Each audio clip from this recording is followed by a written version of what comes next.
Today I'm going to show you the Brioche right slanting 4-stitch decrease. This decrease involves 5 stitches. While holding the working yarn to the back, slip stitch 1 and its yarn over shawl, knitwise. Knit stitch 2, place stitch 3 and its yarn over shawl on a holder and hold it to the front. Place your stitch on the left needle and pass stitch 4 over.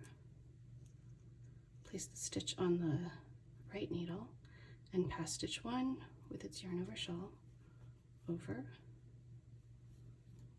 Now place stitch 3 on the left needle.